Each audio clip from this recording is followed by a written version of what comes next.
Hello दोस्तों, नमस्कार। मैं उमेर सिंह आप सभी का स्वागत करता हूं। अगर आप रेलवे ग्रुप डी की तैयारी करते हो तो ये वीडियो आपके लिए बहुत ही इंपॉर्टेंट होने वाली है, क्योंकि इस वीडियो में मैं बात करने वाला हूं कि हम मैथ की तैयारी किस प्रकार से करें और कैसे हम 20+ नंबर लेके आए मैथ में। कोशिश करेंगे 25 में से 25 की, लेकिन अगर 25 में 25 नहीं आ पाते हैं तो हम 20+ नंबर लेके आ पाए मैथ में। और जिनको लगता है मैथ बहुत बड़ा हुआ है, डर लगता है मैथ से, उनके लिए खास कर मैं वो तरीका बताऊंगा आपके लिए को जिससे आप मैथ में 20+ कर पाओगे और देखोगे और सोचोगे कि यार मैथ इतना सरल, हमने तो कभी सोचा ही नहीं था। हम तो हिंदी को सरल मानते थे और हिंदी इतनी कठिन। यही है, हिंदी ज़्यादा कठिन होती है और मैथ सबसे सरल सब्जेक्ट होता है। मुझे भी मैथ सबसे ज़्यादा सरल सब्जेक्ट मालूम पड़ता है। क्यों? क्योंकि मुझे मैथ से ज़्यादा सरल कोई सब्जेक्ट लगता ही ना, कोई सब्जेक्ट इससे ज़्यादा सरल है ही ना। तो हम मैथ की क्या स्ट्रेटजी रखें, कैसे हम मैथ में 20+ कर पाएंगे स्कोर, मैं सारी बातें इस वीडियो में डिस्कस कर रहा हूं। अगर अभी तक आपने मेरा चैनल सब्सक्राइब नहीं किया तो मेरे चैनल को सब्सक्राइब जरूर कर लें। देखिए, मैथ के लिए आपको कोई इंपॉर्टेंट बुक नहीं लेनी। ज़्यादातर लड़के कमेंट करते हैं, सर महत्वपूर्ण बुक, सबसे बढ़िया बुक कौन सी है, उस बुक का नाम बताओ, बुक के बारे में बताओ। मैं आपसे निवेदन करता हूं, दुनिया में जितने भी राइटर हैं किसी की भी बुक पढ़ लो आप, आरआरबी ग्रुप डी 20+ मैथ में नंबर लेके आओगे। डिपेंड नहीं करता किस राइटर की बुक से आप पढ़ रहे हो, डिपेंड करता है किस वे में आप पढ़ रहे हो, किस तरीके से आप पढ़ रहे हो, किस तरीके से आप उसको समझ रहे हो, समझ पा रहे हो, चैप्टर टॉपिक वाइज किस तरह से आप खत्म कर रहे हो, ये डिपेंड करता है। ये डिपेंड नहीं करता कि आपने किसी महान राइटर की बुक ले ली। खाली राइटर की बुक, जो अच्छे राइटर की बुक ले लेते हो, वो रखी है, क्या वो नंबर दिलाएगी तुम्हें? नहीं दिलाएगी ना। बुक रखने से या किसी फेमस राइटर की बुक लेने से नंबर नहीं बनते हैं।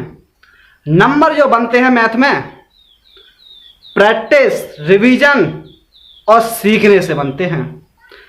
कोई भी, मैं ये कहता हूं कि आप कोई भी राइटर की बुक ले लो, किसी भी राइटर की बुक पढ़ लो, अगर ग्रुप डी में उसी बुक को पढ़कर अगर 20+ नहीं लेके आओ तो मैं अपने चैनल को ही बंद कर दूंगा। पढ़ना कैसे है, देखो, सबसे पहले आपको जो मैथ की स्ट्रेटजी बनानी है वो कैसे बनानी है। सबसे पहले आपको करना क्या है कि कोई भी राइटर की एक बुक ले लें। अगर आपके पास किसी भी राइटर की बुक नहीं है तो 6th से लेके 10th तक एनसीईआरटी बुक उठा लें। 6 से लेके 6, 7, 8, 9, 10 तीनों की एनसीईआरटी बुक लेना, उसको ही सॉल्व करें। उनको सॉल्व करने के बाद ही आपका कंपटीशन खत्म। कोई बुक नहीं जरूरत, किसी बुक की जरूरत नहीं, बस इतना पढ़ लो। और इसके बाद मैं आपको ये स्ट्रेटजी बता रहा हूं कि जो आपको पढ़ाई करनी है कैसे करनी है। देखिए, आपने एक राइटर की बुक ले ली, अब उसमें सबसे पहले आपको नोट करना है कि ग्रुप डी का सिलेबस चेक करो। ग्रुप डी में किस किस टॉपिक से क्वेश्चन आते हैं, जिन जिन टॉपिक से क्वेश्चन आते हैं वहां टिक मार्क करो। और जो टॉपिक उस बुक के अंदर नहीं है, उस बुक में शुरू में स्टार्टिंग में लिख लें कि ये टॉपिक भी हमें पढ़ना है। कौन सा? जो टॉपिक इस बुक के अंदर नहीं है वो भी आपको पढ़ना है। वहां नोट करके पॉइंट डाल के लिख सकते हैं कि 14 टॉपिक ये हुए हमारे, 15 ये हुए और 16वां टॉपिक हमारा ये है। उसको डालोगे। उसके बाद चैप्टर वाइज आपको रिवीजन करना है, प्रैक्टिस करनी है, क्वेश्चन सॉल्व करने हैं। और कैसे करोगे चैप्टर वाइज, कैसे करोगे? देखो, सबसे पहले देखा आपने करना क्या है। सबसे पहले हमें कैलकुलेशन आनी चाहिए। कैलकुलेशन नहीं आएगी तो आप कोई भी टॉपिक ले लें, टकरा जाओगे। अगर आपसे कैलकुलेशन नहीं आती ना तो आप कोई सा भी टॉपिक सॉल्व करोगे तो कर नहीं पाओगे। टाइम लगेगा, कर पाओगे तो टाइम लगेगा, फिर आपका दिमाग खराब होगा कि मुझसे तो मैथ हो ही नहीं रहा, मेरा ग्रुप डी में सिलेक्शन नहीं होगा। तो आपको क्या करना है, जैसे सबसे पहले आपको क्या करना, कैलकुलेशन फास्ट कैसे बनानी है। मैं ये सारी चीज़ें मैं मैथ की क्लास लेने वाला हूं और मैं मैथ की क्लास में बारीकी से आपको समझाऊंगा और शॉर्ट ट्रिक के साथ बताऊंगा, जिससे कि आप 20 से 30 सेकंड में मैथ के सवाल चुटकियों में सॉल्व कर पाओ बिना पेन उठाए। ये सारी चीज़ें मैं अब वीडियो जो स्टार्ट करूंगा मैथ की क्लास, उसमें आपको सबको बता दूंगा। तो और आपको अपनी तैयारी कैसे करनी है, जैसे आपने सबसे पहले मैथ स्टार्ट करने से पहले, मैथ बाद में देखना, सबसे पहले 0 लेवल से बता रहा हूं मैं, 100 तक गिनती आनी चाहिए। और कम से कम 25 तक आपके पास टेबल लर्न होनी चाहिए, पहाड़े आने चाहिए 25 तक, और स्क्वायर आने चाहिए यानी कि वर्ग आने चाहिए 25 तक। 30 तक हो जाए तो और बढ़िया है, बहुत बढ़िया, 30 तक हो जाए। उसके बाद क्यूब घन आने चाहिए आप पर कम से कम 15 तक। टेबल, घन, स्क्वायर यानी कि वर्ग, ये चारों सब चीज करने के बाद में आप उसके बाद में टॉपिक स्टार्ट करोगे। और डेली मैं आपकी कैलकुलेशन, कैसे आपको स्पीड बढ़ानी है कैलकुलेशन में, ये सारी चीजें मैं बताता रहूंगा। जैसे आपने परसेंटेज टॉपिक स्टार्ट किया पहले दिन, तो पहले दिन जैसे परसेंटेज स्टार्ट करोगे, मैं एक ही टॉपिक लेके बता रहा हूं, इसी तरह सारे टॉपिकों को आपको सॉल्व करना है। जैसे परसेंटेज टॉपिक लिया आपने, परसेंटेज टॉपिक को पहले उसकी थ्योरी पढ़ो, मन लगा के थ्योरी पढ़ो, समझो इस थ्योरी में क्या कह रहा है, ये अगर क्वेश्चन, ये फॉर्मूला है, ये कैसे आया, कहाँ से इसका सॉल्यूशन यानी कि कैसे कैसे ये फॉर्मूला का निर्माण हुआ, किस तरह से आया, उस फॉर्मूले के बारे में उसकी जन्म कुंडली खोज निकालो।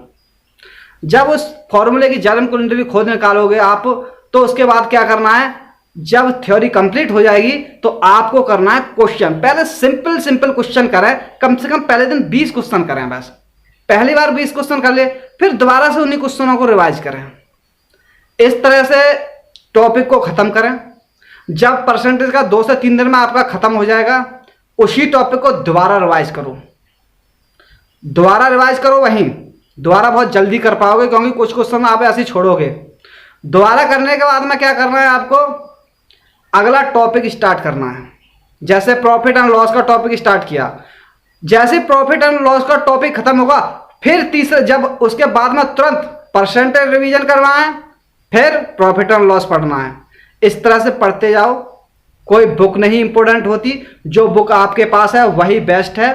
बस इसी तरह से मैं आपको बताना चाहता था कि अगर आपने इस तरह से मैथ की तैयारी कर ली, जो मैं आपको क्लास बाय क्लास बताने वाला हूं, और सॉल्यूशन के साथ अच्छी अच्छी ट्रिक लेकर मैं आऊंगा, वो सारी चीजें मैं आपको बताता रहूंगा वीडियो में। तो इस तरह से आपको प्रैक्टिस करनी है मैथ की। मैथ कोई एक ही बुक पढ़ें, ये ना सोचें कि मुझे इस बुक से भी पढ़ लूं, उस बुक से, एक बुक ले लें। शुरू में एक बुक डिसाइड करने के बाद में आपको दूसरी बुक छूनी नहीं है। जब तक वो बुक आप 3 बार कवर ना कर लो, जब तक आपको दूसरी बुक नहीं छूनी। उस बुक को 3 बार कवर करने के बाद में जब प्रैक्टिस सेट लगाना, जब देखना आपके कितने नंबर आ रहे हैं। अगर 20+ ना आए ना तो मुझे बता देना। जितने टॉपिक है ना मैथ में, सारे मैं करा दूंगा, उसके बाद देखना आपके 20+ 100% आएंगे। तो बस मैथ की यही रणनीति है। मैथ में आपको इसी तरह से तैयारी करनी है, इसी तरह से पढ़ना है। अगर वीडियो अच्छी लगी हो तो लाइक जरूर कर लें। थैंक यू, धन्यवाद।